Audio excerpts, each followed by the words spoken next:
Oh, yeah, mute muna. Sa sobrang tagal ko nang hindi nagpa-vlog, hindi ko alam kung gumagana pa yung mga equipments na meron tayo. Pero hoping for the best. Hindi mo nga ilaw, eh. Tama, maski mismong lightning, di ko na alam masikasuhin. So ito pa rin naman yung helmet na ginagamit natin. Syempre, GTS version 1, white, monocolor na white. So shoutout sa Gila Helmet Philippines. Soon, papalitan natin to kasi medyo luma na siya. And subukan natin mag-iba ng kulay. Siguro more on mga black na or more on dark colors na yung mga susunod. Bale, today is another day. Actually, gabi na. Ito lang talaga yung mga oras na meron ako gabi. Kasi usually kapag umaga, ito, inaasikaso ko itong makulit na to. Ayan o, ayan o. Oh, tamo, inaabot-abot mo pa, inaabot-abot mo pa. Tapos kapag ano naman, may libreng oras, nirorondahan namin yung mga tindahan namin. Soon, magkakaroon na rin tayo sa Pasig. Boundary siya ng Taytay, which is yun yung agenda natin ngayong araw. Papakita ko sa inyo yung place kung saan tayo magtatayo ng third branch natin. And at the same time, may mga bagay-bagay na pag-uusapan tayo habang nagmamotor tayo. So ayun, hoping na gumana to. Itong mic na ginagamit ko, sana gumana pa. Kasi hindi ko alam Tinesting ko naman na siya, pero hindi ko alam kung pag nakasuot na sa helmet ko, hindi ko alam kung maayos yung audio. Pero let's see what's gonna happen. Hindi na marunong mag-vlog And shoutout nga pala sa Quick Tire Philippines. Kakaroon kami ng endurance this coming April. Sa mga hindi pa nakaka-register, mag-register na po kayo kasi last 10 days na po yun. And also shoutout sa Gulf, siyempre sa langis na ginagamit natin para sa motor natin, para sa sasakyan natin, and para sa big bikes natin kay Sebi. So ayun, tara! Sasama ikaw? Sasama ikaw kay Daddy? Oh, ayun, tingnan na. Say hi. Hi guys! Ito yung itsura natin ngayon guys. Oh, kamote outfit tayo today. Parang hindi na pantay itong camera ko. Nalaglag kasi ito nung nakaraan Parang masyado siyang mataas. Ganyan lang dapat pala. O diba, na-adjust ko na. Hindi siya masyado nakatingala. Hindi rin masyado nakayoko. Tara na guys, kamote outfit look. Jogger pants, sapatos, tapos t-shirt. Party daw, bibig bike yan Pero okay lang, hindi naman tayo dadaan ng expressway. Mag-ano tayo, Commonwealth. Kasi papunta tayo ng Pasig. Woohoo! Let's go! Ngayon na lang ako magbablog. I don't know if I'm doing it right or I'm doing it wrong. Bye, Dad.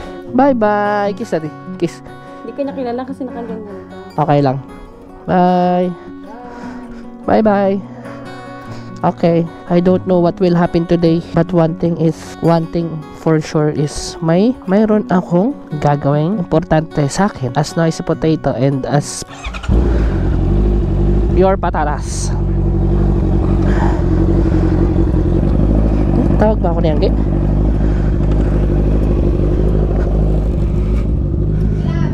Hindi na. Okay lang. Ayun. Wala na ako. Mali pa yung orasan ko. Mag-alas 8 pa lang ng gabi. Sobrang dami ko inaasikaso. Maski si Sebi napabayaan ko na. Sobrang daming alikabok. Hindi pantay mini driving light ko.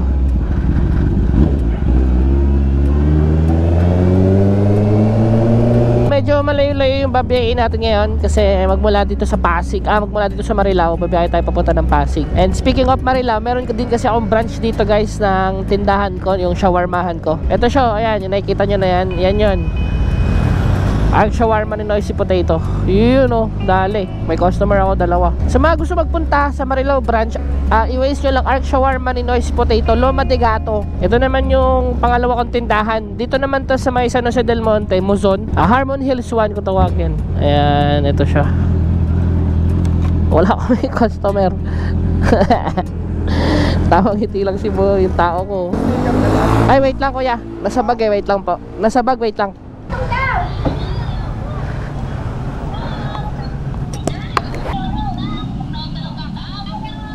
Sama ka, bibidyoan kita Tita Apple. Ngiti ka, dali. Ngiti ka. Uy, gangster Natatraffic ako. Bye-bye nanay, bye-bye. Muna na ako muna, boss. Alam mo na ako. Yan, sa mga gustong bumisita, bisita kayo dyan sa tindahan ko May tinda ko dyan shawarma, pero itong branch ko na to, meron ako dyan milk tea. Ay, chat ko pala yung pamilya ko sa Nueva Ecija. May chat mo daw yung number. Sige na, sinabi ko na. Bye.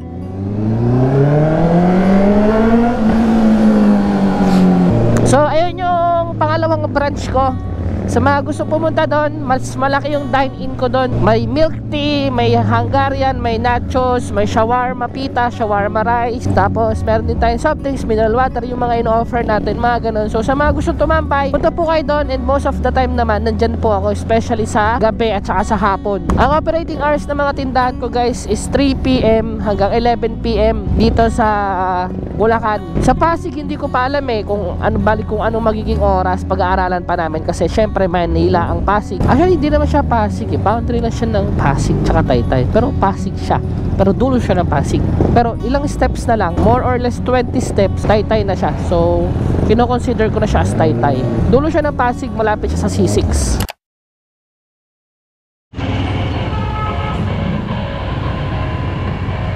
Natanggal na ba yan? Ba't hindi mo pa tinatanggal to, yung mga scotch tape? Baka di pa tuyo. Tuyo na yan, kagabi pa to eh. Tuyo na yan. Tuyo natin. Try mo. Boss, tignan mo boss. So, diba nakuha namin boss, panis ka.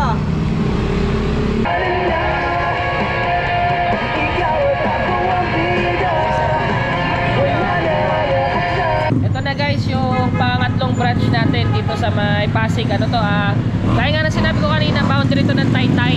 Kung mapapansin ninyo, ayun yung pinaka welcome arc ng Taytay Rizal. Tapos ito lang yung tindahan natin. Ayan. Tapos ito naman, kahabaan to ng Sandoval Pasig. Tapos from dito sa kanto, papunta doon, kahabaan naman to ng Ejercito Avenue. Ayan. Kaya yung pinangalan natin sa Google Maps tsaka Waze dito is yung Arc Shawarma ni Noisy Potato, Ejercito Avenue. Ayan. Malapit to sa San Lorenzo Ruiz. Tansya ko nasa mga 50 to 60% na tong natin, tindahan natin. Siguro pag nalagay yun sa signage, tapos nalagay yung mga ilaw, medyo uusa na tayo, mga nasa 80% na siguro. Ayan. Marami pang asikasuhin. Kung mapapansin ninyo, hindi ito yung usual na tindahan ko, kasi yung usual na tindahan ko, yung dalawang branch ko may dine-in, to wala. Express lang siya, on the go lang siya kung tawagin. Foreman, pagod na pagod ka na. Si Foreman, pagod na pagod to. Pagod na yung Foreman namin Kasi ito, niremedyohan kasi nagkaroon ng problema sa pintura kung mga unang gumawa. So ngayon, niremedyohan natin para magiging parehas yung itsura niya dun sa una nating branch. Papakita ko sa inyo yung magiging itsura ng pula na yon. Parang magiging ganyan yan parang magiging ganyan yung itsura niya. So ngayon, mukha pa lang siyang highway kasi niremedyohan nagkamali ng pintura ngayon, niremedyohan namin paunti-unti. Kaya ganyan yung itsura niya. Inaantay lang namin matuyo para kapag natuyo na siya, ready na siya, pwede na kayong bumisita dito. Siguro soon or later, i-announce natin kung kailan yung opening nito.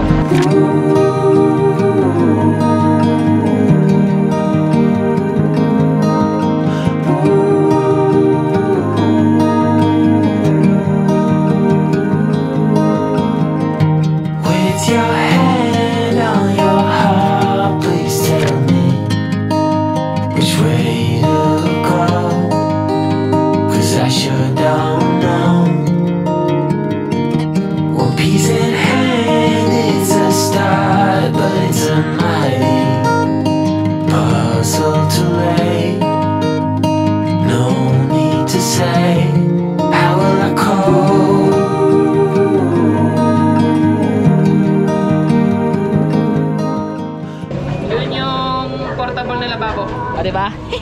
Lahat DIY. With your heart on your sleeve, it's a fine line between letting go and losing control. So I take my love. So ayan yung itsura ng tindahan natin guys. So nagkabit tayo ng ilaw, nagkabit tayo ng mga, so yan, inasikaso natin yung mga ilaw, tapos inasikaso natin yung sink. Bali ito na siya. So as of now, siguro mga nasa 70% na yan. So sooner or later malalagyan na ng malaking signage dyan na Arc Shawarma ni Noisy Potato. Yung bilog sa baba, tapos yung nandito na bilog din. So alam nyo naman na yun So for the meantime, ito lang muna yung kaya ko i-share sa inyo guys.